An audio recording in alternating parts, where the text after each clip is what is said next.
Hello, everybody. Please let me, it's been a long time since I've done this, so please let me know if you can hear me and see me, because I know I've had problems with that in the past, and I haven't been doing this, so I might be rusty. So give me a shout out if you can hear me and see me okay.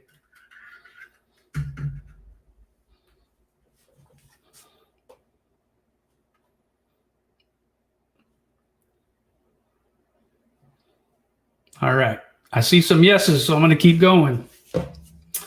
All right. I've been gone for a long time. 132 days to be exact.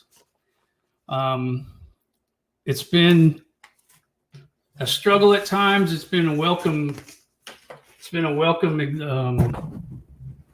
vacation at times also. So I did follow a lot of what's going on with Barry Morphew. Just like tweets and stuff like that. Try to get more light on my face if I can. Anyway, so I'm going to talk a lot about that. I'll answer pretty much any questions you guys ask me when I'm done rambling. Yeah, so I'm going to jump into stuff. So I don't want to waste no more time. I will tell y'all what I've been up to, which isn't much. I just, besides hanging out with family and doing stuff like that, working in the yard, working in the garage, really, it's been about it. Just taking a break, because when I went to Colorado up to Salida back in April and May, right before Barry got arrested, while I was up there, it was kind of an eye-opening experience. I had a couple of situations that happened that I realized how small Salida really is, and that I was dealing with real people and not just people on a computer screen or whatever. So, yeah, that was an eye-opener. It got me thinking about a lot of stuff. And then when Barry was arrested, I was like, okay, I'm just going to go ahead and take some time off and mentally get back to myself, really. And I had some struggles since I quit doing this, with some anxiety and some depressive episodes and stuff like that. But I'm doing better now, so that's why I've been having a pull back to it for a little while now, and this is when it felt like I should come back, was today. So that's why I'm back. All right. So as most of you know, and if you don't, then you've probably been under a rock near me, but Barry's been in court. There was a preliminary hearing, and it lasted for 4 days, 2 days, and then they took a little break, and then 2 more days. And the next court appearance he's going to have is September 17th, I believe. I'm pretty sure about that. So anyway, we're going to find out from Judge Murphy if he's going to stand trial or not. And my opinion is, of course he is, but a lot of people out there, I think that I'm not making fun of anybody, but I think a lot of people watch too much TV or movies when it comes to court proceedings, because I think they were thinking that there was supposed to be a lot of evidence presented by the prosecution and stuff like that. But that's not what a preliminary hearing is all about. Preliminary hearings are all they want to do is present to the judge that there's enough evidence to go to trial. They don't want to show their whole hand or anything like that. So that's why some people might have got a little nervous and were like, well, if this is all they got, then I don't even know if Barry's guilty. Well, okay. Thank you, Dana. she said that it is September 17th, 1:30 Colorado time. So there you go. Thank you. So anyway, yes, I do think he's going to go to court, and I'll give you my opinions on his lawyers and stuff like that. I wish we would have been able to watch this, because right now I've been listening to Paula's from Plunder. I've been listening to her analysis. She sent away for the documents, and she had to pay like $300 to get them, and I'm really appreciative of that, because I've been listening to her channel and getting a lot of insight from what I missed through the tweets and stuff like that. So shout out to her. She's awesome. I'll tell you this about Paula from Plunder. There's been a lot of people that were kind of flaky, and kind of 1 minute they're talking to you, or they're communicating with you, and then they're gone. Paula was never like that. If you want to look up the definition of a true Christian person, that's Paula from Plunder. She was always the same. She was always nice. She would always respond when I would ask her questions. She was always really friendly about it and kind. And I reached out to her when I stopped doing this for a while, and I told her that. I said, out of everybody I've come in contact with in the true crime world, you were the best one that I did. So I really appreciate her. I was listening to her before I did YouTube, and I'm still listening to her. So that tells you anything. She's the only one that I listen to right now. Actually, that's not true, because every once in a while I'll pop in on Mike from Profiling Evil and I'll listen to some of his stuff, but that's pretty much it. I've been pretty busy, and I don't listen to a whole lot, because when I'd get all worked up wanting to come on here and do this, and I had to pace myself, I guess you should say. So anyway,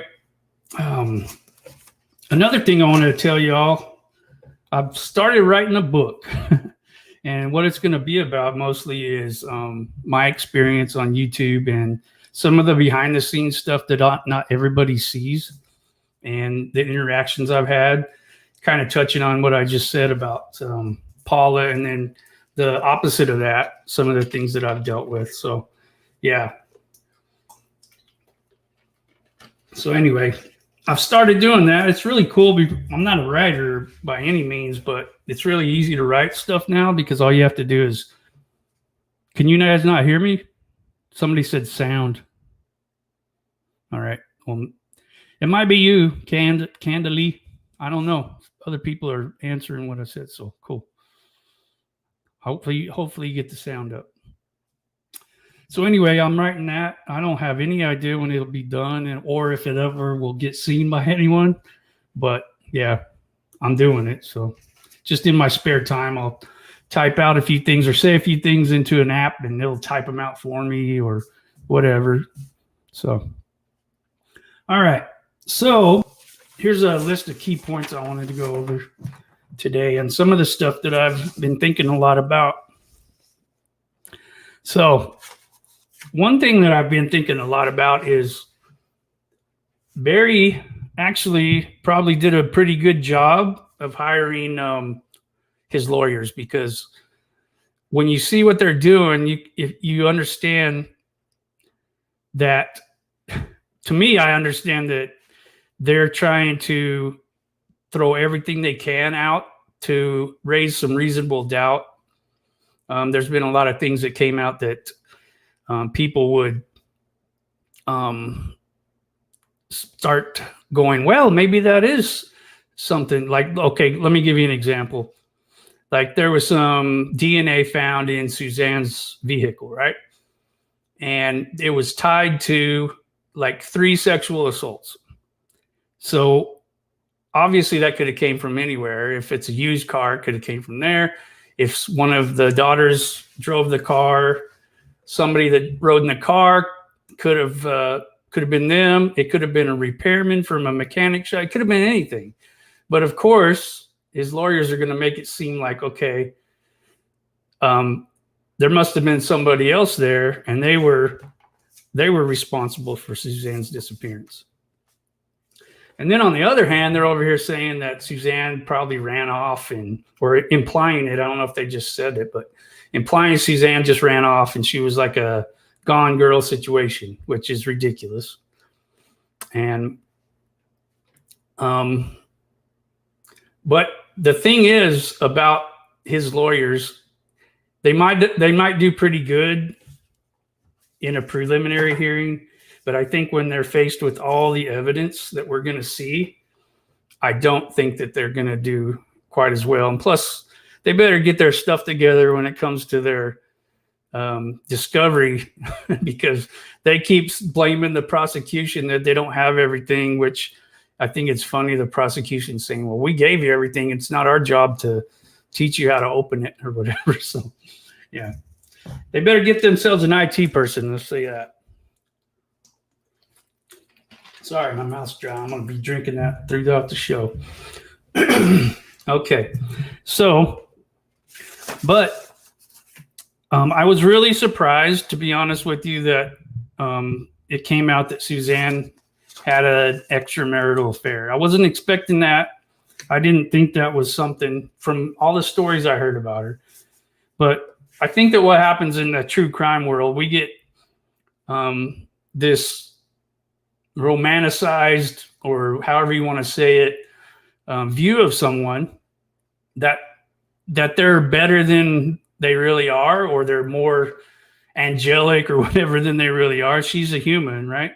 So she's probably been wanting to get away from Barry for a really long time. I'm not trying to excuse her actions. I'm not saying what she did was right or anything like that. What I am saying, though, is, and I hope this doesn't sound sexist or something, but just in my, especially in the South or somewhere like that, I think it's a good thing it's in Colorado, but especially like in the South, when there's a woman that has cheated on her husband, other women seem to be really hard on her. So my fear was there was going to be a lot of women like that on the jury or something, and that was going to affect their view. I'm not saying they would excuse murder because Suzanne committed adultery, but you never know what people are thinking. And his lawyers already started portraying him as a victim from day one. And Barry also would take a side. From what we learned, he'd go to talk to Mallory, his daughter, and Suzanne's daughter, and start playing the victim to her. So trying what they call I talked about this on another video. It's called parental alienation. And he would get her. Let me look up what parental alienation is, because I read this before, but it's been a while. So let me. Okay, so here. There's an article. There's 8 symptoms identified as the criteria for a child suffering from parental alienation syndrome. When we say child, I know we're talking about an adult daughter, but it's still their child. You know what I'm saying? It's still their offspring. So number 1 is a campaign of denigration. In a denigration campaign, the relationship between the alienated parent and the child will shift seemingly overnight. While there was once a positive relationship, the child now shows constant hostility or unfairly criticizes the target as a parent. So Suzanne was writing to her friend Sheila Oliver, and I might mention every once in a while what me or Tyson and I got right when we were doing our shows together, and then after, or what we might have got wrong. I'll if I can think of it and I can remember, then I will point that out. But so she was talking to Sheila Oliver, which we've known about for a really long time, and I'm sure all of you knew about Sheila also, or a lot of you. Sheila is her very best friend that was roommates with her in college. Sheila is also the mother of the girl who was married on Mother's Day and had the virtual wedding. And Suzanne not watching that would probably be a huge red flag to Sheila because they were so close. Okay. Anyway, so in a text message to Sheila from Suzanne, she would say things like, it's Jekyll and Hyde again. He was with Mallory last night. And so I don't know if she was I'm pretty sure she was talking about Barry at Jekyll and Hyde, but here it talks about how the child will, 1 minute they'll be really nice, and then they'll go with Barry and come back and they're all acting nutty, like they're mad or they're targeting them or they're criticizing them. So number 2 is weak, frivolous, and absurd rationalizations. When confronted about why the child feels negatively towards the alienated parent, they cannot justify their feelings with specific examples, or their reasons are widely untrue. Sometimes the child rejects the parent for reasons that would usually rationalize rejection, such as the parent's appearance or food preparation skills. So it's just petty stuff. There's nothing major, is what it sounded like. Number 3, a lack of ambivalence. The child suffering from PAS will see no redeeming qualities in the alienated parent. In their eyes, the parent who is doing the alienating can do no wrong, but their feeling toward the alienated parent are wholly negative and critical. So what does that sound like? So Barry could do no wrong in the girl's eye. Well, at least I'm going to get back to Macy, but in Mallory's eyes, Barry could do no wrong. She even wrote something a while back before all this happened that Barry was her hero. So she would always go on trips with Barry, hunting and doing things like that. And if you go to Suzanne's Twitter page, you can still see it. If you go to it, you'll see an overabundance. It's like an overcompensating. It's almost like a shrine to Mallory. Like she's trying to connect with her. There's very little about Macy on there, but there's tons of stuff trying to reach out to Mallory. And this might be why right here. Go check it out if you don't believe me. All right. So number 4, the independent thinker phenomenon. Even though the alienating parent has brainwashed the child to hate or fear the alienated parent, the child will insist that their reasons for this hatred are their own. The child will deny that any feelings came from the alienating parent. Okay. So I liked how they used the word brainwash there, because a lot of people since this all started have been saying how Barry brainwashed those girls into thinking this or that. Number 5, an absence of guilt. Children with PAS typically don't experience feelings of guilt for their harsh treatment of the alienated parent. In most cases, they will act ungrateful, spiteful, and cold toward the alienated parent and appear unimpressed by any gifts or favors offered by the targeted parent. Number 6, support for the alienating parent. No matter the alienating parent's position, the child will always take their side over the targeted parent. Wow, always. Even when their mother goes missing and the father is like, look at him in court, saying, I love you, and mouthing it and putting a little heart up or whatever they did. Okay. The child is unwilling to be impartial or hear out the alienated parent when there are parental disagreements or conflict.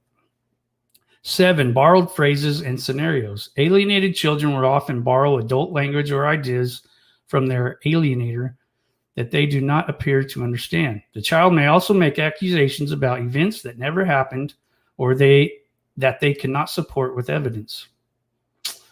And number 8, rejection of extended family. Unfortunately, the resentment an alienated child feels towards the targeted parent can also extend to their relatives, aunts, uncles, cousins, and grandparents that were once loved may suddenly be despised and avoided. Suzanne's dad was dying, and he was begging these girls to talk to him. That stood out to me. Suzanne's sister went on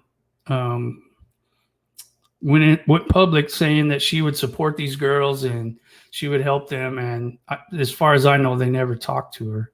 But that just shows you right there. So those were the 8, and there's a lot going on there. I mean, it's obvious that Barry would do this. So anyway, that he was doing this, not that he would do it, that he was doing it. Okay. All right. And still probably is. I mean, you know, he's got that hold over him. I don't know if they go visit him or whatever, but they do go to court, apparently. So, okay, another thing, let me touch on this for a minute. When I was listening to Paula, this part really stood out to me, and that was Suzanne talking to Macy.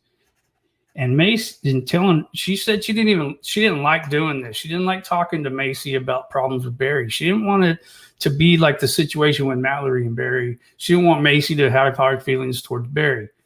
At least this is what she told Sheila in text messages or whatever. So, she was reluctantly talking to Macy about the problems she was having with Barry. Macy suggested, according to Suzanne, that she said divorce is not that bad. A lot of her friends or some of her friends have gotten divorced and the kids are just fine and everything. They're old enough to where, you know, everybody could be happy. And there was a different way for this to all go down. Let's just say that. And so this plays right into the scenario of how I thought this family dynamic was going. I always thought that it was Barry and Mallory that were closer, and that it was Macy and Suzanne that were closer.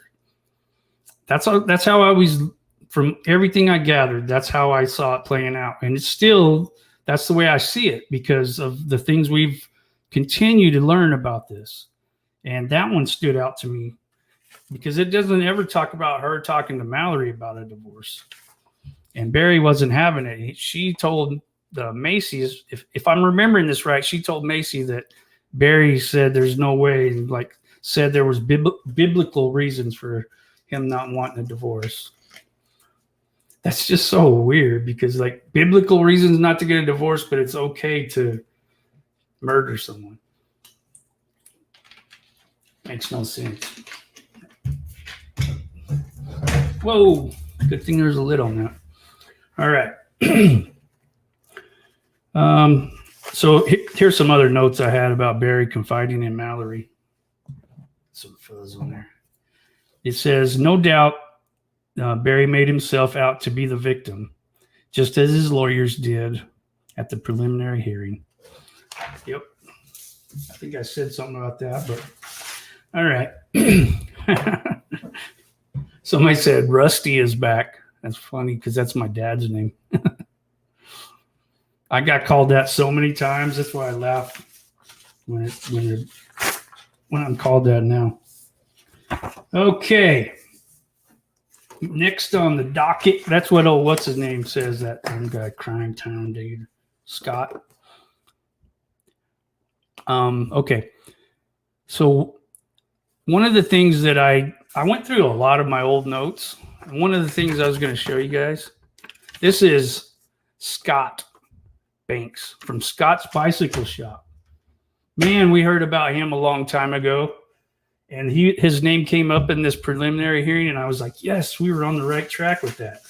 I think I might have mentioned something about him before, but we never really dove into it because this guy, he was real good about keeping quiet, keeping to himself. He didn't go out there in the media or anything. So I was trying to avoid saying anything because I could never get a hold of him. I tried, but all right. So I want to go through, I got a document up here. Let me go through it. So day one of the preliminary hearing, these are the notes that I had on it and things I wanted to touch on. And I probably won't get through a whole lot today. I definitely won't get through all 4 days. So, yeah. So just bear with me. I'm sure that we'll have plenty of time to do this at a later date. So it says, this is the things I wrote down or that I took note of. Barry was caught listening to, not caught, but he was recorded listening to a true crime podcast while he was driving his truck. And interestingly enough, it was about a woman who went missing on a bike ride. And this was before Suzanne went missing. So the seed must have been planted at that moment, or even before that. And he went out looking for this podcast. So another thing is Barry never contacted the police about Suzanne. It was always someone else that did it. Actually, they couldn't even reach Barry for like 2 hours after she was reported missing. They tried. I mean, I get it that because I drove from Denver and Broomfield area down to Salida and back. The reception's terrible in some places. I'll give him that. So, yeah. So Barry could not be reached. Okay, Barry wasn't never in any formal searches. He did go out searching around May 11th. We found out. I had a note about that. We found out about that. Andy talked about that. Andy, Suzanne's brother, he came out from Indiana to Colorado like the day after Suzanne went missing. And there was about 6 people there, he said. I could name them all if I had my paper, but I don't know where it went. But anyway, there was 6 people there. Like, I can name a few of them. Trevor, Andy, Barry, George, some guy from Indiana, I forgot his name right now, was one of Barry's high school friends. It's no longer his friend. And then there was one more that I'm blanking on. Anyway, it's been a long time, guys. So anyway, no formal searches, but man, he talked about when he spoke to Tyson in Tyson's video, when Tyson recorded him, he spoke a lot about how much ground they covered, like 200 square miles. That's a lot, 200 square miles. But anyway, yeah, he was pointing Tyson in one direction. So I would bet $1 million that Suzanne's body is in the other direction. So I made a complete, let me talk about this for a minute. I made a complete transcript and I listened to that thing over and over and over. And I made a complete transcript of that video. And about 2.5, 3 months ago, I was at work and I got a phone call. So I answered it and walked outside and just told my boss I was taking a lunch break. And it was CBI calling me. And they wanted certain videos from me and from Tyson. And I have every video. So I talked to him for a while. Told him I wasn't doing YouTube anymore for a while. And he said, "Oh, you can't quit now. We're just starting." And I said, "Well, yeah, maybe it was Troy Skinner. I just saw that." Anyway, he said, "We're just starting." And I said, "Well, I mean, for mentally, I've got to step away for a while. I can't continue doing this. It's taking a toll on me and my family and stuff like that, and my job or whatever." And so he understood, but we spoke for quite a while. We've been in contact ever since then. I just sent him some more stuff. I sent him that transcript that they didn't have that. I mean, there was probably things on there that, they missed, but I'm not saying I did more than CBI. That's not what I'm saying. I'm just saying, like, I had access to that before anybody else did. Not really before, but you know what I mean? I had a lot of videos that didn't even get published, and they have everything. I sent them everything that I had, and they were really appreciative. And I say they because there was 2 from CBI, 1 from the FBI. There was somebody else from Chaffee County, but I never talked to them. But yeah, they were really cool. Anyway, I hope that whatever I sent them helps because, man, there was a lot of stuff. I mean, there was like So I sent him everything. Tyson went up there 4 times that I remember, 4 or 5. I went up there twice. I sent him every video. There was stuff I didn't post that came from that last trip back in April. So anyway, there was I gave him some really good stuff. So the one video that started all this they were looking for was when Tyson was up by Puma Path, and it was that day that he was parked up there and walking, and Barry passed him, and he described Barry as being distraught, soaking wet. He took his shirt off, and they wanted that, and there was some cars parked there, and I got the license plate off of those cars, and I sent it to some people. I never got any confirmation from them whose cars those were. So anyway.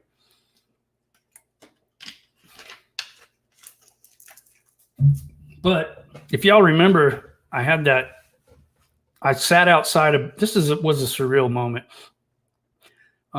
It was about, let me see, about May 1st or 2nd. I can't remember which one of this past year, like a few days before Barry got arrested. And I was sitting across the street from his house, videotaping him, and he was sunbathing. And, well, let me just play one of them.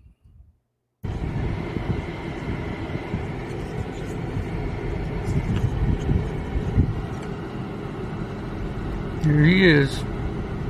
There he is. Golly, he's red. Pretty buff, too. Look at him.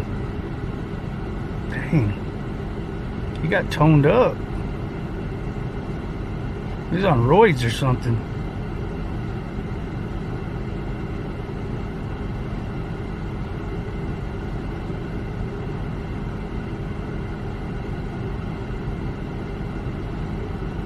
Yep, he's on steroids or something. He's lost a lot of weight. All right. So I should have played the one before that. I was like, I think Barry might have died because he was laying there for a long time. He didn't even move. And then I was saying stuff like, should I honk the horn? And but anyway, I was nervous sitting over there for obvious reasons.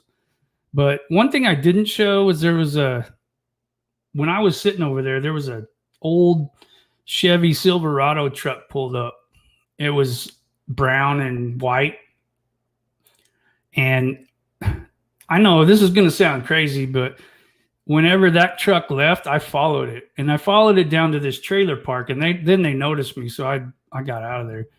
But because I was making every turn they were, and I don't have any history of tailing people, so mosquito. So anyway, it was 2 guys.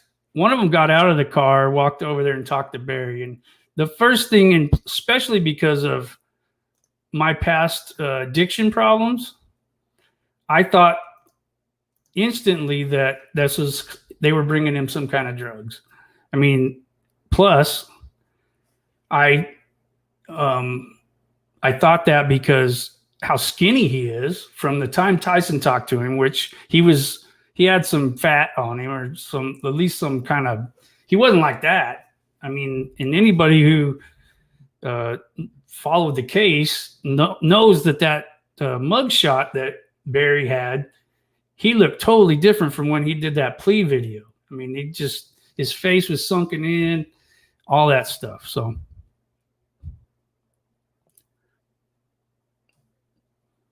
I was looking at I saw something, but somebody posting Shoshona. Okay, let me tell you a little bit about Shoshona. I gave her the benefit of the doubt for a long time, and I'll tell you one reason why. There was a guy that knew her that went to church with her and stuff, like worked with her for a little while, helping her clean houses. He told me that she told him she didn't have nothing to do with Barry, all this stuff. So I took him for his word, and I gave her the benefit of the doubt. I'll tell you one thing. I was 100% wrong with her, because when I went to Colorado, Barry's vehicle was parked at her house constantly, except for, that time that I just showed you, that was at Barry's condo. But she showed up and I have video of this. She showed up at Suzanne's memorial thing, but she didn't get out of the car. She sat over in her vehicle watching all of us talking and all this stuff, like she was spying or something or whatever. And anyway, yeah. So plus, well, I'm going to hold off on saying this part because I got to check with somebody, but there's somebody else that I talked to that would be, I need to check with this person first before I go talking about that. So anyway, the silver truck was a firefighter.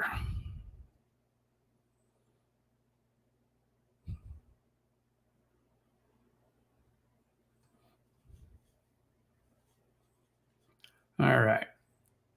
Let me, I'm going to comment on this. What I want to know is what was the Morphew family and their addiction to the sun? I mean, they really need to watch that. It's so bad for the skin.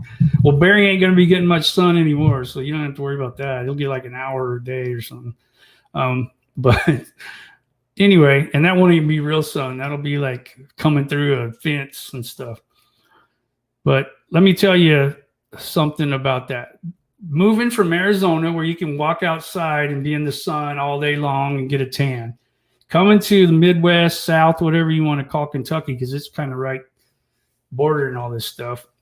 People love tanning beds out here, which was so weird for me when we first moved out here. And they look ridiculous when they get overcooked. I mean, it's crazy. And you see it in some of the pictures of their daughters. I mean, it gets to be too much, you know, and it looks unnatural, and I don't know what it is either. So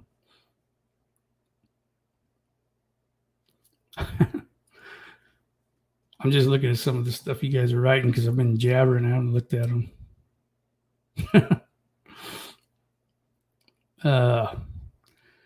So I'm going to come back over to these preliminary hearing things before I get back into that. So we also found out there was conflicting, and we all knew this. I mean, me and Tyson and me or whoever else pointed this out quite a bit. It was obvious that Barry didn't leave that house at 5 a.m. And if he did, he didn't leave Suzanne asleep, right? Everybody knows that. And we especially know a lot more about it because we have cell phone information from the preliminary hearing and all that. And it says Barry said he left his home at 5 a.m. on Sunday, May 10th, but his vehicle showed data that conflicted with his timeline. Of course it did. Everybody knows that. I mean, you have to, and then he goes and what person that's innocent goes constantly putting his phone in airplane mode? That was a huge red flag when I heard all that. Suzanne's phone last pinged at a cell tower in Poncha Springs at 4:30 a.m. Sunday morning when Barry said Suzanne was asleep in bed and he was still home. So I don't know enough about cell phone pings and towers and all that. And I don't think it could have pinged from, I know I've driven this a few times. From Maysville to Poncha Springs is a long ways. I don't think it would accidentally ping there. It's not, I don't think it's anywhere close enough, but that's just my opinion. I don't know that for a fact. Excuse me. From 2:47 a.m. May 10th until 5:37 a.m. May 10th, law enforcement found Barry took steps to dispose of evidence of Suzanne's disappearance and death. Well, we don't know that for a fact. I mean, that's worded weird, but we do know that he was active during that time. And I didn't know this. The car doors would open and shut, what can be picked up by data in the car. I didn't know that. But another thing that came up was Barry messing with the truck's, data. He was trying to take the battery cables off so it erased data or wouldn't record data or whatever. So, yeah. I mean, who does this stuff? Especially, how weird is that? It's not weird if you look at him as, okay, he's covering his tracks. So, All right. Somebody wants me to do Boomhauer voice of Jeff Puckett. I'll tell you, before I do that, I'll tell you one thing. Jeff Puckett, in my opinion, is one of the most solid people in this case. And I'll tell you why. Jeff Puckett, he said what he thought, and he didn't back down, and he wasn't scared of nobody. This dude, he's done time. He knows what the deal is. He can sniff out crap. He knows. He knew it. So, but I'll tell you this about Jeff, even though he, in my opinion, is an unsung hero in this deal, I think that I can't understand a word he's saying. I mean, I can understand some words, but I mean, I don't know if I can even do the voice right now because I haven't heard it for so long, but let me do it. Let me see if I can find it and then we'll do it. Yeah. Yep. Jeff was solid. You guys are agreeing with me. Awesome. Yeah, I mean, that guy, there's a code. When you're locked up and stuff, there's a code you got to live by, and you don't go snitching or nothing. But I think that Jeff was, they were trying to throw Jeff under the bus.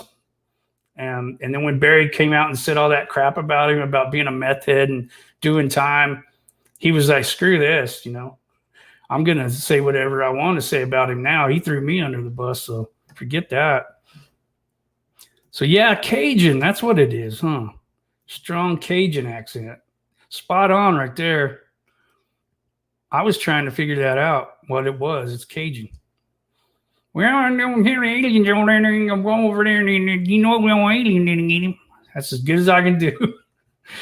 I haven't heard it for a while. I might not sound nothing like him. So let me tell you something else that happened with Jeff. His Durango got stolen shortly after this. And I think, this is my opinion, I think that it was being used to try to frame him. That's really what I think. He put on Facebook that it got stolen right after this. So that's what I think happened. All right. I'm going to read this real quick.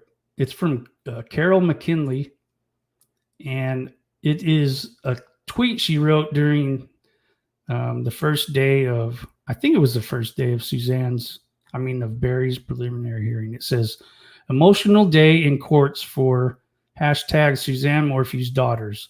Many texts wove around how worried she was about her daughters, and especially the youngest, who still lived at home. In courts, the daughter's head is down.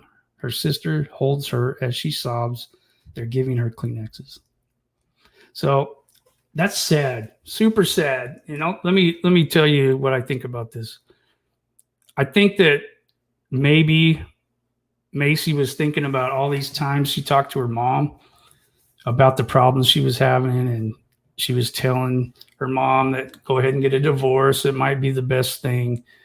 And now she's probably saying, oh, I should have pushed her more, or, who knows what she's saying or what she's thinking, but man, that's terrible, terrible. And I think that you go back to that parental alienation thing. I think that has a huge part to play in this. I mean, why they're still there supporting. Okay, look at this. And I thought about this earlier, and I'm glad it came back to my mind. Who else is there in that courtroom? And I don't know. I'm really asking it, but I've only seen pictures of, and I didn't think it was Macy, but apparently she colored her hair back to brown or to brown, and apparently it looks like she's thinner. Maybe she's stressed out. But anyways, I saw Macy, allegedly, Mallory, Holly, who is Mallory's roommate, and Shirley. That's 4 people. So think about how many people Barry has in his circle. Oh yeah, his sister was there. Don't forget about her, because she said something to Lauren Scharf that was pretty rude. So anyway, think about that. How many people are still supporting Barry? And I'm not talking about these crazies on Facebook and wherever else. Those people are nuts. But I'm talking about in his life before this happened, how many are still there? I don't see Trevor nowhere. And I guarantee you that's not Barry's sister. That's Trevor's mom. I forgot her name. But anyway, I don't think it's her. I think it's Marcy that's there. His sister Marcy. But anyway, there's not a whole lot of people there. Let's just say that. So that's got to be pretty telling. It is to me anyway.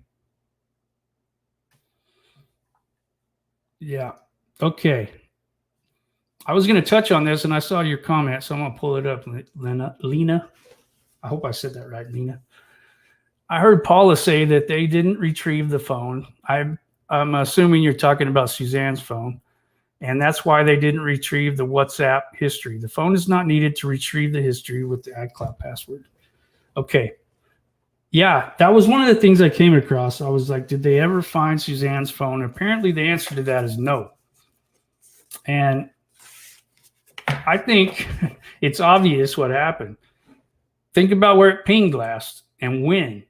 It pinged in Poncha Springs when she was supposed to be in bed. What, 4:27, I think is what it said. 4:23 Sunday morning in Poncha Springs. So that phone was on its way to being destroyed or taken to wherever it probably still is. So you ain't never going to find that phone. All right. Okay. Let's see what else I got. Another thing that stood out to me about this whole thing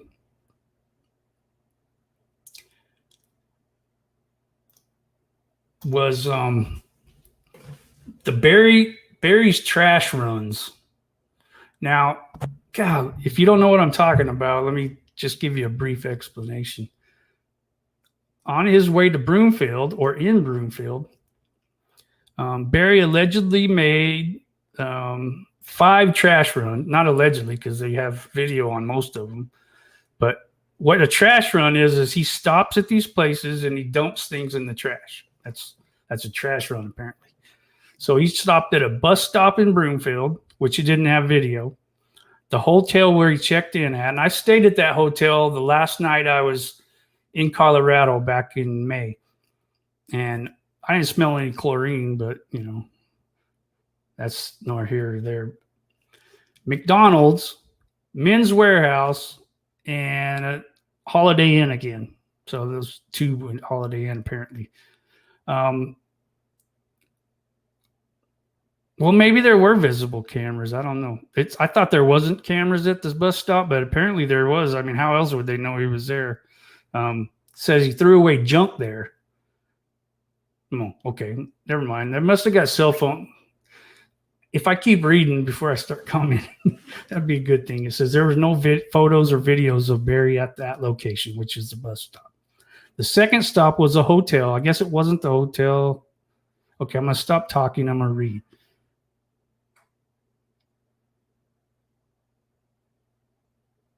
Okay, so it was a hotel he was staying at. He threw some stuff away in a trash can at the entrance of the hotel. The third stop was a McDonald's, and Agent Grussing, I don't know how to say that, said Barry claimed he put garbage from his truck into a trash can at the restaurant, but didn't eat there. He was seen on surveillance footage throwing away trash. When asked about this, the agent said Barry called himself a tightwad and didn't want to pay to throw trash away. What? Who has to pay to throw trash away? Never heard of that. I don't know if he means at his house. He doesn't want to, but I don't know. That's weird. All right.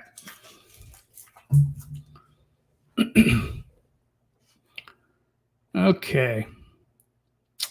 The fourth stop was a Men's Warehouse, and Agent Grussing, I don't know how to say his name, said that Barry did not recall dropping trash off there. There's no surveillance camera footage of him at the store. As previously mentioned in the hearing, said he spent 40 minutes in that parking lot.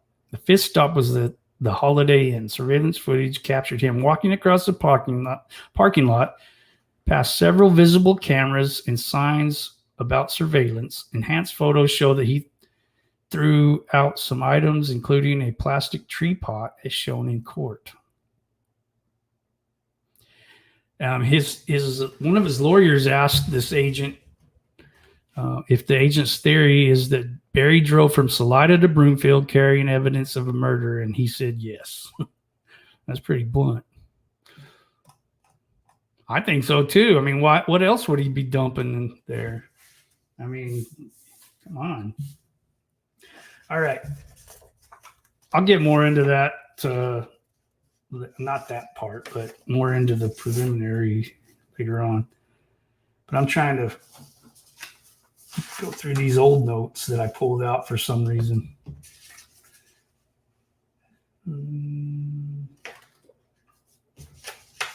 Oh, okay. So another thing that stood out was when they said that Barry's phone pinged near where Suzanne's bike was found. That was huge to me. I mean, but I will say this. I can't remember when it pinged. That might be more relevant to what we're talking about. And if anybody knows, let me know. But you do have to drive by there from their house to get to the main road. So I knew all that because I've driven it. Don't want to talk about that right now. Does anybody still think Suzanne was ever on that bike after hearing that stuff at the preliminary hearing? I don't. I already knew she didn't, but she wasn't. Oh, okay. So Troy Skinner wasn't the sixth guy. I found that note. Barry, Andy, Kurt is the other guy from Indiana. Martin is the 72-year-old neighbor that yelled at me. George and Trevor. Those were the 6 people there. They stayed there. Oh, yeah, okay. All right. What else? Anyway, I just came across that. I thought I'd. All right. Whoops. All right. One more thing. I saw Angela, a person that's done a huge amount of research on this, Angela Glaskin. I saw a post from her today talking about asking if Barry's a flight risk. And she is saying absolutely he is. And I agree. And I'll give you the reasons. If you want to go watch the video I did on this a few months back, I talked about this. And I told you why I thought he would flee. But I thought he would do it before he got arrested.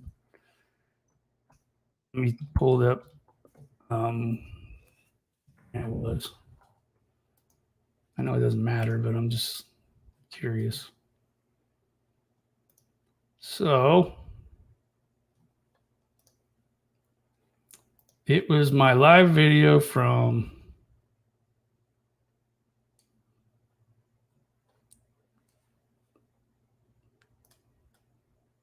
March 10th, 2021. And it's got a picture of Barry running with a bag of money. He looks like a what you call it, a bank robber or something. And the name of it is, Will Barry Morphew Flee? Okay. So these are the reasons I said he might flee. I thought what she's saying is if he gets bond, is he a flight risk? And absolutely, because one reason he's got close to, what was it? $2.5 million because he sold the house for 1.6, sold the lot at Longhorn for $150,000, house in Indiana for nearly $1 million. It was $895,000. Sold Suzanne's Range Rover, the newer one, I guess, and it was up to roughly $2.5 million.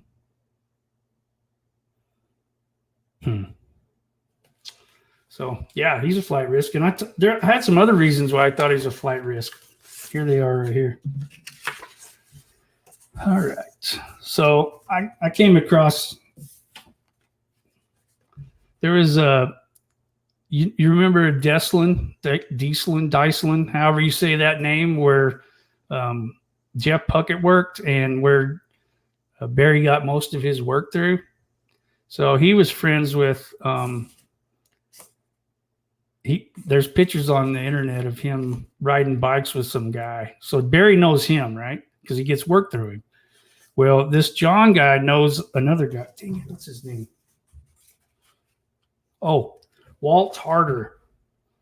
And he owns his own plane. So Barry sold the Longhorn Ranch to Kent Townsend. Kent Townsend is good friends with Walt Harder, also good friends with John Deslin, however you say that.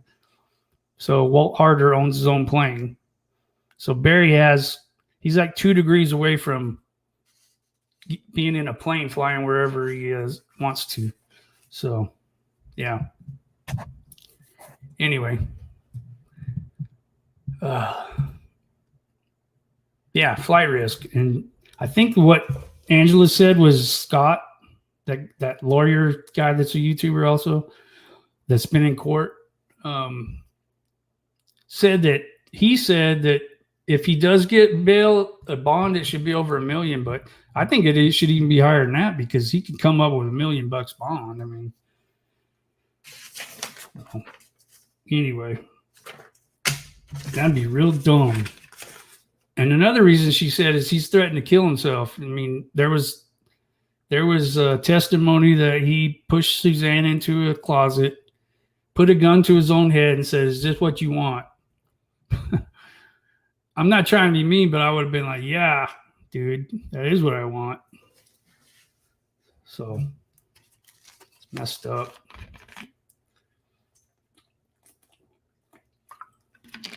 All right. Scott is a butt. Yeah, I don't know much about Scott. It says Scott is a butt. I don't know him. I don't watch his videos. I've heard some stuff about him and I read some of his tweets, but yeah, Scott Reich is his name. I think I've watched some of his videos in the past, but that's just not my kind of thing. I mean, nothing against the guy. I don't have any idea, nothing about him, but I know, well, actually I do. I know he used to be a defense attorney, so he knows a lot about that. All right. There's a few other things I wanted to talk about. And if y'all remember way back when, and I'm not going to mention this person's moniker, but there was this person that came out with this list of why Barry was innocent. And I'm not going to say who it was because, I mean, you guys could all find out. There was, Anyway, so there was a few things that I did a video debunking all of them. And now they can really be debunked with all this evidence and stuff. But I'm going to go through these real quick. Innocent until proven guilty. Okay, that's the only one I couldn't debunk because they can't. I mean, he's going to be proven guilty. So that's going to be. Number 2 is no history of domestic violence. That's not true. We found out that Barry, by his own admittance, when he was asked if he's ever struck Suzanne, he said he might have accidentally hit her with his hand or something when he was doing something. Well, everybody that hits somebody says that. So number 3 was no financial problems. We found out that's not true. There was financial problems. That was a really big stressor in their marriage was financial problems. The 4th one was Barry is religious. Just because you say things about religion does not mean you're religious. Yeah, accidentally clipped her. Yeah, okay. That's what he said. Hasn't been caught in a lie was number 5. Well, there was several that he was caught in, so let's just move on. Number 6, close friends and family believe he is innocent. Well, I talked about that earlier, about how they just kind of, he's not around. So number 7, or they're not around, sorry. The number 7, the photo of him lying on the ground. she was saying that this person was saying that proved he was just distraught by her being gone. No. That was for other reasons. Guilt, maybe. Number 8, Morgan Gentile said Barry was crying on Monday when he called her. Well, I mean, just because somebody sounds like they're crying doesn't mean they were crying. He might have been crying because he might have realized what he was doing. Number 9, Tyson witnessed Barry distraught. I don't remember why that was something that said he was innocent. But, I do. She was saying he was distraught looking for her. Well, I think he was distraught covering his tracks, but Number 10, every photo expresses love. Well, we know those photos must have been real old because there wasn't a whole lot of love at the end of that marriage from what we're finding out. So media manipulation. So it says the media manipulated all this stuff, like saying the room smelled like chlorine and all that stuff. So number 12, no proof he's guilty. Wasn't that the same as number 1, like innocent until proven guilty?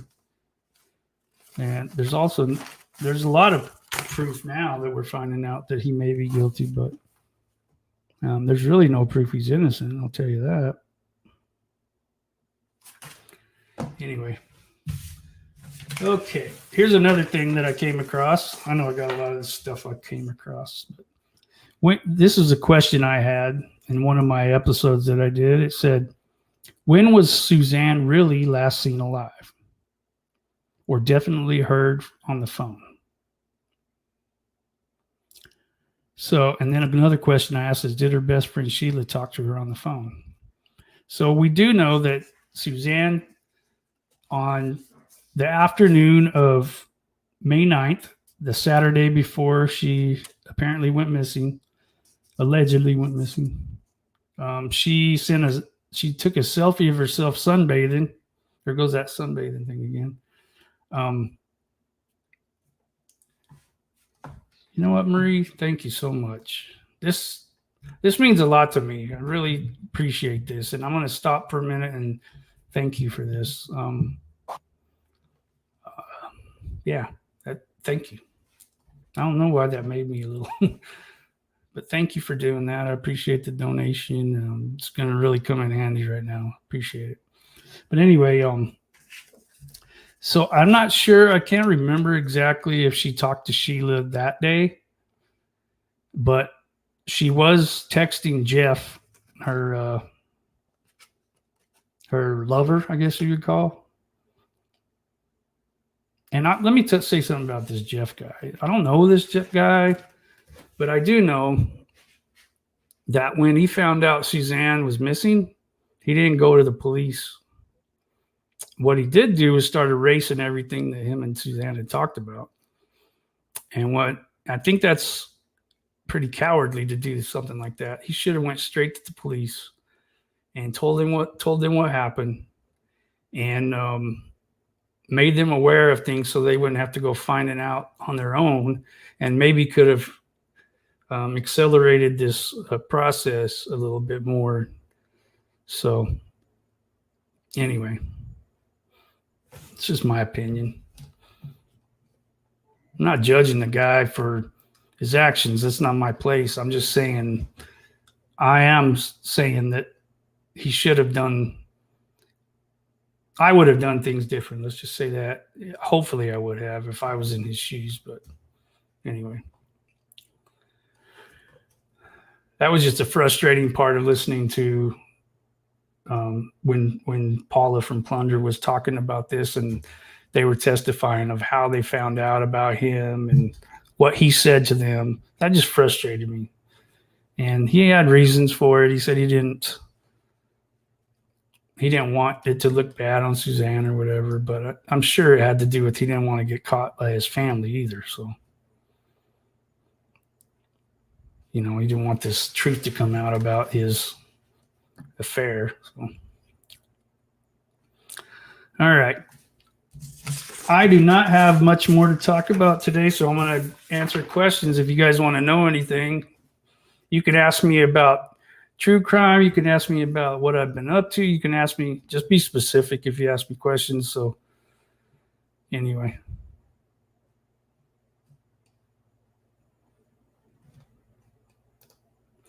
Absolutely. I'm going to have Abby and Libby's thing up there. I'm going to go back up there too because, yeah, that's when I went up there with Tyson, it was rough. There was a huge uneasy feeling that I had up there. It was just this whole, over that whole little town, it just seemed like there was this dark cloud and it was almost like you couldn't wait to get out of there. It was really creepy. But anyway, yeah, I mean, hopefully they'll find something out about that, about who is responsible for their murders. All right, where have you been? How's life? I've just been in here in Kentucky. Life's pretty good. I've been hanging out with Tiffany and Charlie and my grandkids, which is amazing. My grandson will be 1 on the 19th, which he's awesome. And my granddaughter that we didn't get to see her for a really long time, but over the past few months, we have got to spend a whole lot of time with her. She's 2, and she's awesome. She is a little ball of energy, and that's what I've been doing. Doing some work around the yard. One of my best friends is moving from Arizona to Kentucky, so they're not here yet. So I've been taking care of his property, mowing and fixing it up a little bit. So yeah, that's what I've been doing. So thanks for asking about that. I'm going to go in order with these. So I am following that case a little bit. I don't know a whole lot of details. I do know what I've read and what I've listened to on Plunder, which is quite a bit. But I used to do some recruiting out in that area for a college that I used to work for. And that is a really, people are different out there. Let's just say that. They don't think like us. I mean, you guys probably know that from listening to interviews with Candace and Dawn. And I don't know what happened to her, to Summer. I do hope that they find her. That's not too far from where I live. I mean, it is quite a ways, but when I go to Nashville, which is 45 minutes away, they have the huge electronic billboards with her face and all the information on it. So the word is out there, especially around here. So hopefully some answers will come. I'm gonna dive a little deeper into that story and see what I can drum up around here. But yeah, I have. There's a lot of stuff that I have opinions on. I'm just not prepared to share those quite yet, just because I don't know enough information. So let me get a little more information.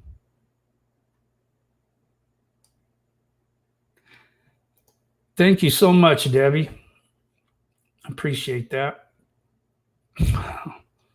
Not sure what my plans are right now. This is kind of like putting my toe in the water because it's been eating at me to come back for a while, and it just never felt right. But it felt pretty good today, so I was just going to dip my toe in and see what happens, and then let's go from there. Thank you so much for that, though, Debbie. Do you know where your brother saw Barry coming up a hill? Yeah, I do. I think I do. So when you come off of the main, I think it's Highway 50, and you come off to go turn on, what is that road? It's the road. It's a little road. Let me hold on just a second. I have to pull up my footage here to get the exact name of it. I want to say 231, but that doesn't really sound right. That's the wrong video. I don't know. Oh, wait, here it is, I think. Yeah, there's one. Hold on. Oh, no, that's me singing in that one. I don't want that one. Hold on. Oh, it's 225. See, I couldn't even remember the name of it. So you come off 50 and get on 225, and that'll take you around to Puma Path, and that'll take you to their house. So before that, you park there, and they're off to, like, I can't remember which direction it's in, but there's a little area over there that's near a creek, and then you can walk up a hill or down a hill going the other way and go to that place. So I believe that's where he saw him, because I remember where he was when he said that in the video. So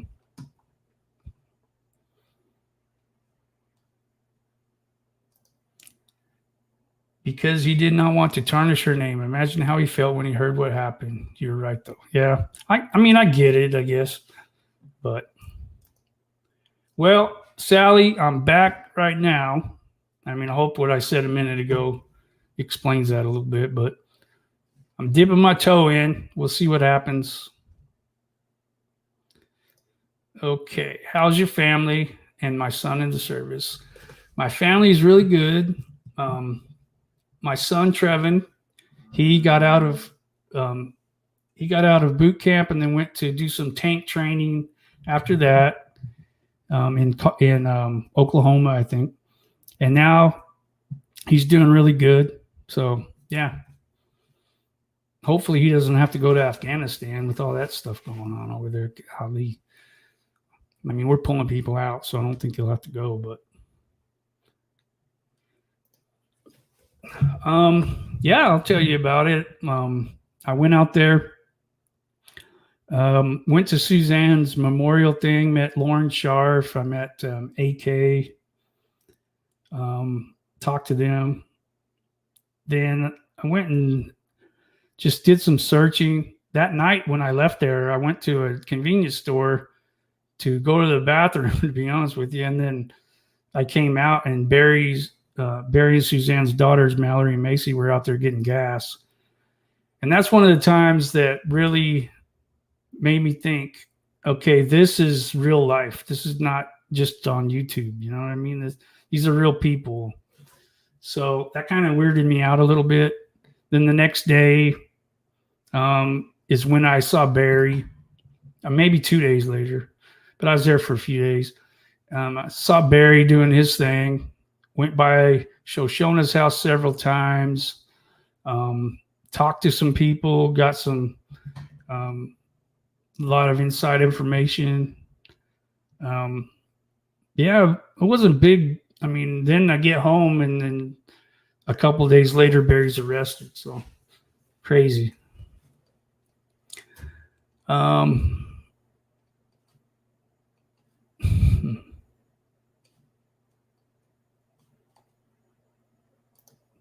Barry in court. Barry's team is implying Suzanne was lying to Sheila.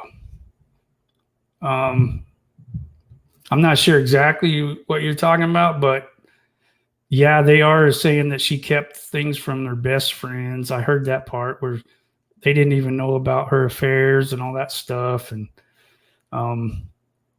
yeah, so yeah, they're implying a lot of stuff. Like I said, they're trying to make Barry seem like a victim. And I mean, that's their job. I mean, to put doubt in everybody's mind, especially, would-be jurors or whatever. I answered this question a little while ago. I can say that I didn't give my thoughts on what I think happened, but like I said, I don't have enough information, but there's a lot of red flags when it comes to listening to certain people give interviews. So I'll just leave it at that for right now until I do some more researching.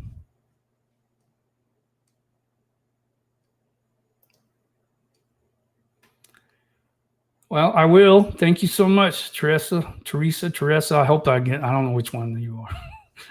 Whenever they throw an extra A in there, it always throws me off. So it's either Teresa or Teresa with an extra S. So sorry, but thank you so much. I appreciate that. Thank you, Cheryl. I appreciate that. Oh, and by the way, thank you for the donation. I really appreciate it. I did need time off. I also have been taking a lot better care of myself. I've lost close to probably 15 pounds. I've been running with Tiffany, and we've been eating better, and we've been walking the dog with Charlie. And so thank you for noticing.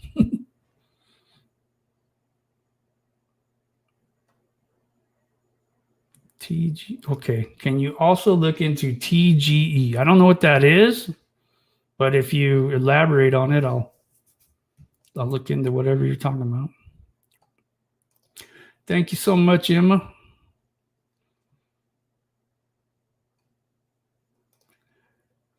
So I think you're talking about Bardstown, and yeah, I saw where they dug up a yard, but I haven't. I mean, it's so close. I should probably pay more attention to that, but I haven't. I don't even know whose yard that was, to be honest with you. So, like I said, I'm just getting back into this stuff. Let me tell you how country this is out here. I just thought my cell phone was buzzing, but it's over here, not over there. I know what it is now. There's a pasture right outside this. There's a window over there, right outside there. There's a mama cow that the farmer has separated from her baby because he does that every time they have a baby. The mama will yell for it like all night, and it sounds like when they're moving. And I heard that, and I was like, that's how you know you're out in the country, and we are. But let me look more into that Bardstown case. Welcome, Mercina. Go back and watch my old videos. There's some interesting stuff there.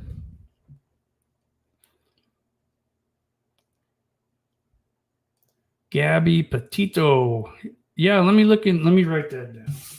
Because I'm not going to see these again, probably. I'm not one of those people that goes back and watches my own videos because it's weird for me, but I'm going to write that name down so I can. I feel rusty when it comes to all these cases.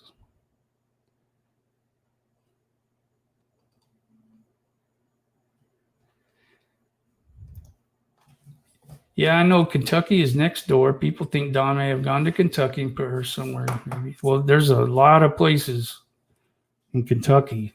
There's a lot from where we live. There's a lot of caves. There's a lot of woods. There's a lot of places. And Tennessee isn't any different, especially Eastern Tennessee. Way more mountains, stuff like that. Thank you. Peace, Lily. I appreciate that. He's doing good. He's in the reserves, but he's wanting to go to college and go back in fully enlisted, and he's going to go in as an officer after he gets out of college. That's his plan. So hopefully he'll do that.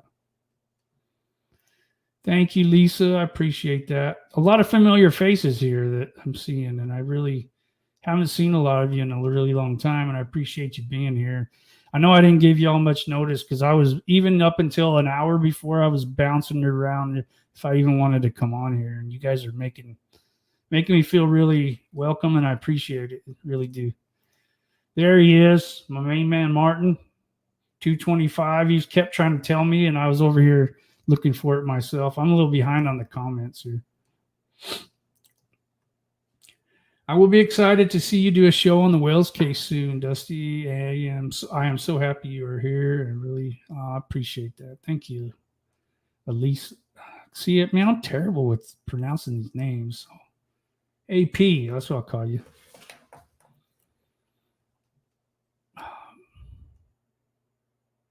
Thank you, Mel Mac. I appreciate that. Thank you, Tony. Do you know exactly where exactly it was that Barry went to watch law enforcement as they were searching his home. No, but I would guess if he was at the Ritter's house, he could watch it, or even better, the people right down the street. I forgot their names, but that's right in Barry's backyard, pretty much. So.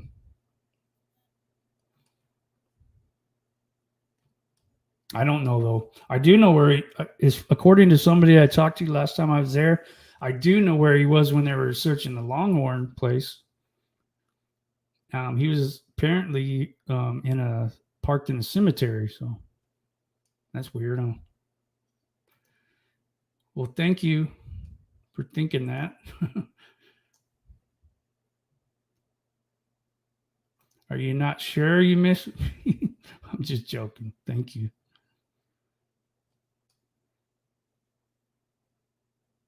Thank you all for all these nice comments that you're writing. I really appreciate it.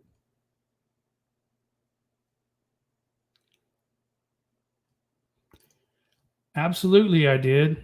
I shared everything, stuff I didn't publish or post on Facebook, or I would say Facebook, on YouTube or anywhere. I sent them everything I have. Everything that relates to this case, they have everything. And it took me forever to get it all together to send to them, but I did. I sent it all. So yeah, they have it, and they're the guys that I've talked to, their names have come up in. I'm not going to say them here, but because I don't want to. But their names have came up in the preliminary hearing.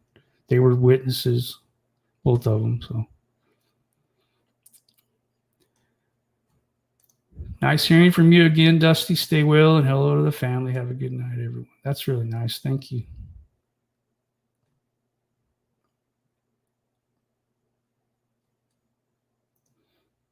Oh, thank you. I feel a lot better. So I do.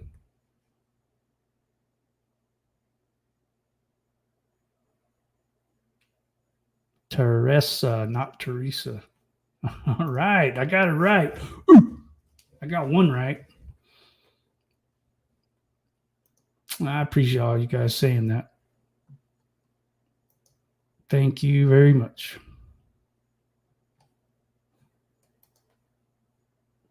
Man, you guys are awesome. A lot of familiar people and let me say this too. A lot of you have written to me. No offense if I didn't write back, but I really did take a break. I wanted to respond and tell you thank you, but I didn't want to. I didn't want to even look at stuff sometimes. So I just needed that break, and now I'm seeing your names pop up here, and I remember that, and I kind of feel bad that I didn't respond when you wrote to me, but I really appreciated it. You guys checking in on me and stuff like that. So thank you. Is she still here? I haven't seen her in here yet. Maybe I just missed her. Well, that's awesome. Just turned on the TV and saw this. Oh, thank you. I appreciate that. And tell your dad that thanks for his service.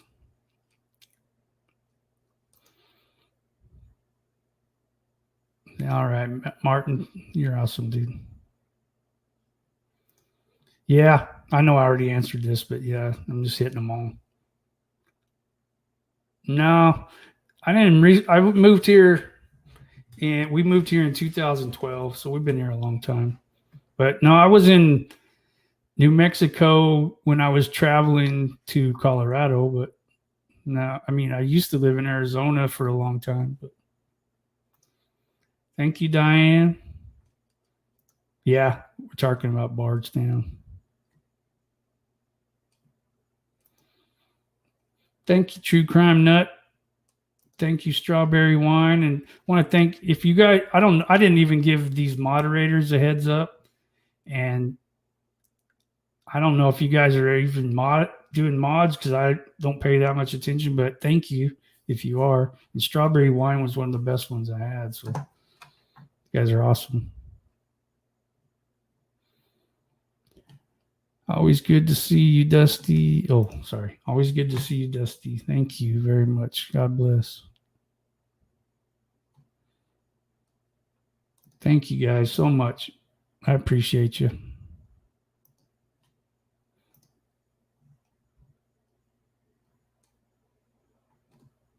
Thank you so much, Brenda. I appreciate that.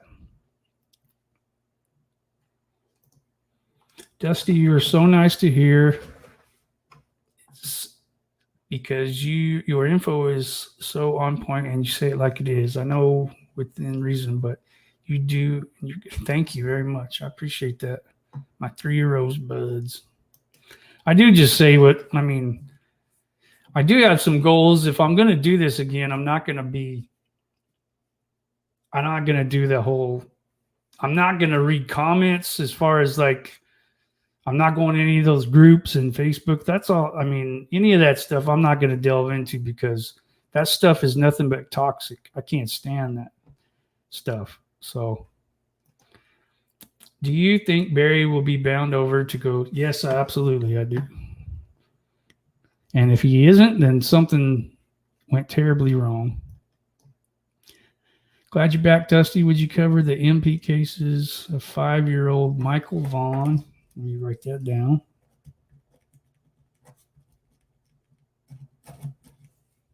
And 25-year-old Jelani Day. All right. I will look into that. Thank you for letting me know, Polka Dots.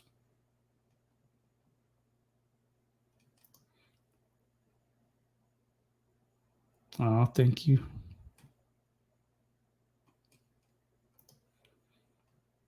Hey, thank you.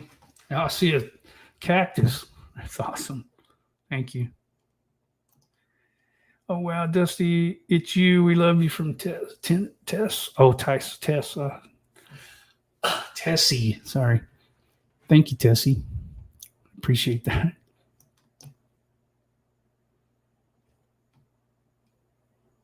Thank you, Sketty Nona. That's one of the ones I recognized. I appreciate it. Thank you guys so much. These are all making me really feel really good. Oh yes, let me talk about this. So one of the things when I was off, I like to do creative stuff. So the trailer I posted is an idea that I haven't really talked to anybody about, but I want to do. I don't know if you guys know what ARG is, but it's a alternate reality game, and it's kind of like I put together video. This is what I want it to be. I put together some videos that are fictional, but the lead, like it's a story, and it'll lead to certain places in the videos, and you guys can help gather information and try to solve whatever's going on. It'd be like a true crime one.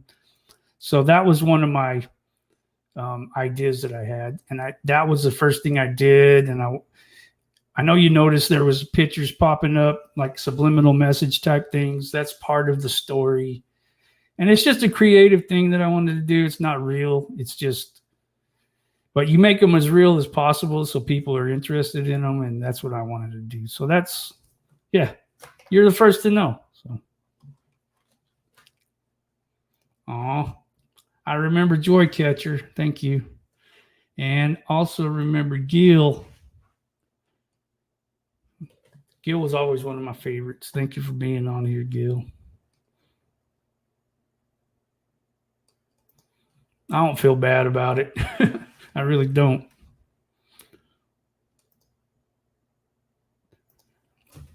No, I don't have any updates on that. I do follow. I'm friends with Alicia Cordova on Facebook, and I see her doing stuff with her kids all the time and helping them to keep on with life.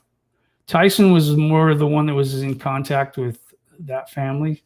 So I haven't talked to I'll be just honest with you. I haven't talked to Tyson in a long time. I've reached out to him a few times, but I haven't talked to him. I mean, he kind of went off the grid, I think. So, and I didn't want to get off into that whole thing, but I'm just saying that because he's the one that talks to him. I haven't, but oh yes, actually I read about that. If it's the one from New York that went on a road trip in a van and then the boyfriend came back without her. Yes, I did hear about that. So I have her name down. I'll look into that. Thank you, Sierra. Appreciate that.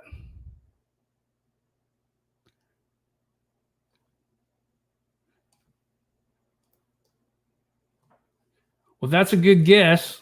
It was a tuberculosis place, but it's not in New York. So keep digging. That's awesome that you know that much, though. That's awesome. And that's I'm talking about my video that trailer video I put out. We really missed you, Dusty. You're genuine. It has been really hard to. Oh, thank you. Appreciate that.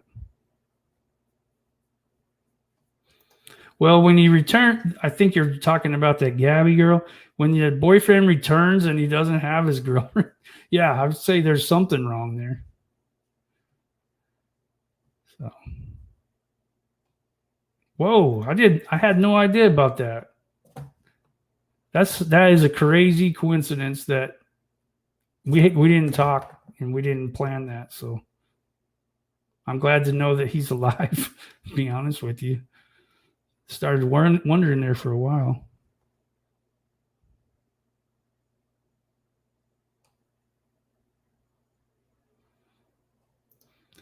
So do I. I miss him. Hopefully he'll reach out.